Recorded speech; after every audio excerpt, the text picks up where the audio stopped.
Hello, welcome to my video. This video is going to be on my Letterboxd top 4 favourite films.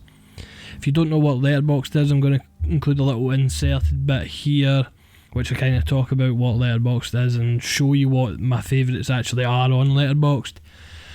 As I say in this video, if you've not got Letterboxd or you don't know what Letterboxd actually is, then I highly recommend checking it out and creating an account. It's an amazing social media film app website, and it's just I use it all the time, and it's really very, very good. So you're just going to see here what the favourites are and sort of what the app looks like. Honestly, this is one of my favourite websites. It is an amazing website. It's got an iOS app and an Android app as well. It's just, the main thing is it's so user friendly and it looks absolutely amazing. You can follow your friends on here, you can rate films, review films, make lists, have a watch list, and it honestly is just one of the best apps or websites out there. If you're watching this, you don't know what Letterboxd is, honestly create an account. It's absolutely amazing. One of my favourite websites. So basically when you click into your profile, you can create this bit here which has your 4 favourite films or 4 films that you really love, so you can sort of advertise to people who maybe click on your profile what sort of films you're actually into. And this is going to be the basis for this video. So as you can see here, there is my 4 favourites. And yeah, as I say, this website is it's just unbelievable. There's so much stuff on it that this would be like a 20-minute video on its own. So if you haven't checked out Letterboxd, I would highly recommend it. Okay, so as you would have seen there, that is my Letterboxd top 4 favourite films. And I suppose we'll start with talking about 2001. I mean, 2001 is my favourite sci-fi film ever.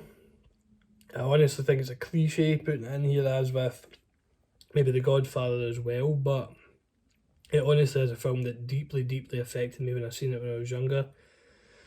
I don't think I understood it when I was younger because, you know, it was just the film with space and the monkeys when I was younger that I sort of kind of liked. But now, obviously, it is much, much deeper than that and means much, much more. The sound in this film and the score are absolutely crazy. The same with Hal's voice. Like, it's there's something so calming about them, yet so unnerving, and that's a hard mix to actually get. The fact this came out before the moon landings in the 60s is another thing that's just absolutely mind-boggling. And this film honestly transcends film and just becomes an experience. It honestly isn't it? As much as a cliche that is, it's absolutely crazy. This might be my favourite film ever, which is, you know, it's another one of those things. Everyone who likes films is kind of into 2001, but this, honestly, if you have not seen this, it's got one of the best film villains in Hal. It's got one of the best edits ever with the stick turning into the satellite, which has been parodied so many times. And yeah, honestly, that it transcends film, becomes an experience, and there's not much more than I can say about 2001. I think at some point I will need to make separate videos on each of these films because there's no way I can do it justice when I'm trying to cram it into these 2 minutes. But if you have not seen this, you must watch it. Next up was 1998's DreamWorks animation film Prince Egypt. I'm in no way religious whatsoever, never have been, probably never will. But honestly, when it comes to this film, that does not matter. It's probably one of the best voice casts of any animated film ever. I mean, I had to write them down, there was so many, but Jeff Goldblum, Ralph Fiennes, Val Kilmer, Danny Glover, Michelle Pfeiffer, Sandra Bullock, Patrick Stewart, and then there's even more on top of that I didn't write down.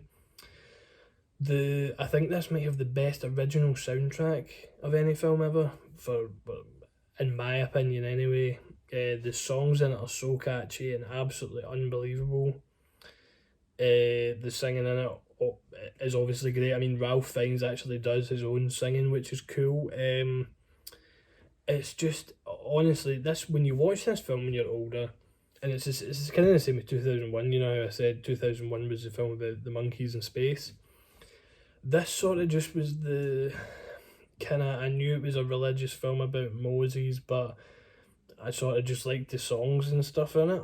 But honestly, some of the imagery in this, some of the themes, I honestly think it was way ahead of its time in animation. And when you watch it back, it's kind of a dark film actually. When I watched it recently, I was like, I don't remember this being this dark, but there's some real like the plagues and stuff. Like it gets dark for sure. I mean, I'm not saying you see people get slaughtered and stuff, but there is slavery and there is plagues, there is death. So it's, you know, there's stuff kids can enjoy, but there's also stuff I think adults can enjoy, and I think that is the key to animation. So I think it's the best animated film ever. That's my opinion.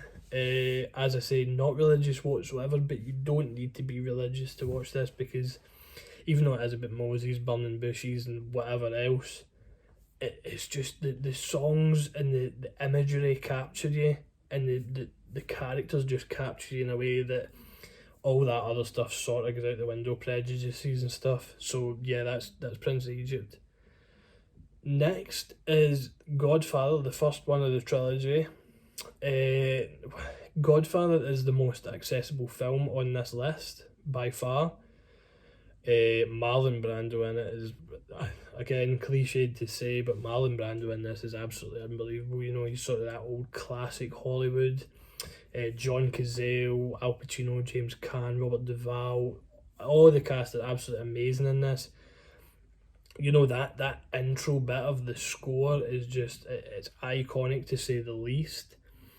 This film is definitely the most accessible on this list, even though it is 3 hours long and from the 70s, which I say that because there's some people out there who really don't like watching films pre 80s, and which is mind boggling because my favourite decade is the 70s, I would say.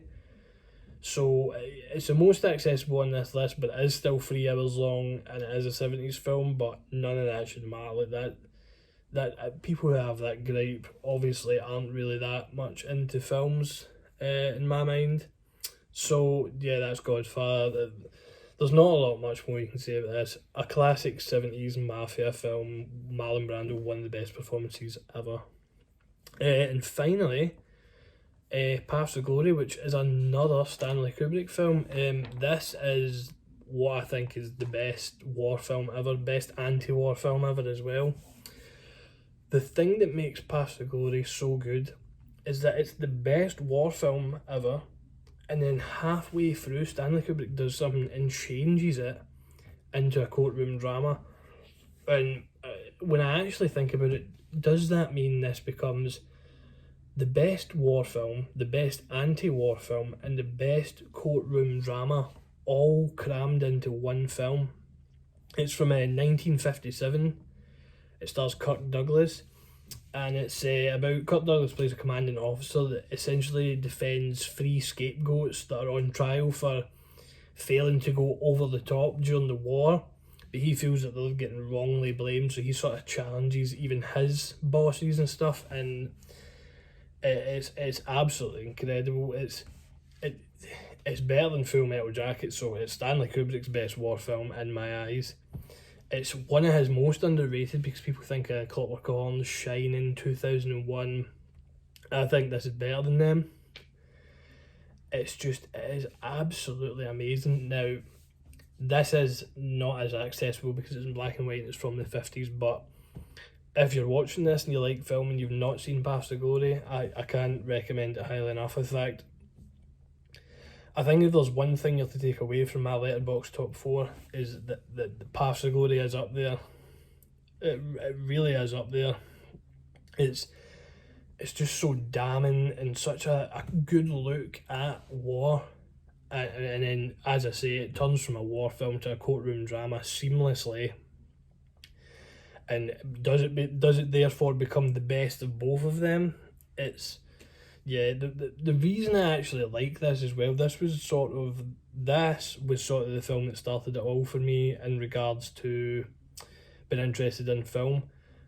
I had no idea what this film was. I had seen 2001 when I was younger, and I remember someone in my high school said to me, he's like, "Have you seen Paths of Glory?" I was like, "What's Paths of Glory?" He's like, "It's from the 50s, it's black and white." And there I was just like, oh, because I didn't really like black and white films. 2001 was easily the oldest film by far that I had seen. And, I went home, I gave it a watch, and I was like, oh my god. Like at that point, it clicked in my head. This is what film is all about. Old films can be this good. Who knew? That was sort of the reaction. And this film was how I found out about Letterboxd as well. This was one of the first films I ever rated on Letterboxd, and I've rated it 5 stars because obviously I absolutely love it. So this is a sort of place in my heart for being like the film that sort of started my intense love for film. So yeah, that's a very rough idea of my Letterboxd top 4. Yeah, and in time I will have to eventually make 4 separate videos on these films, because I was basically just waffling there. It was sort of to just give you an idea of what sort of films I liked and show you what Letterboxd was and sort of show you my Letterboxd profile. So at some point I would like to do a video separately on all of them, because there's a lot more to unpack and a lot more to say. And in all honesty, I haven't actually watched these films for a little while. But yeah, that was my Letterboxd top 4. I'm going to leave in the description a link to my Letterboxd profile.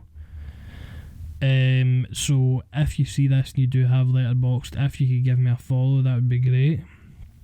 And yeah, like this video, subscribe, and leave down in the comments what your Letterboxd favourites are or what they would be, and leave down your username and I will follow you. Cheers.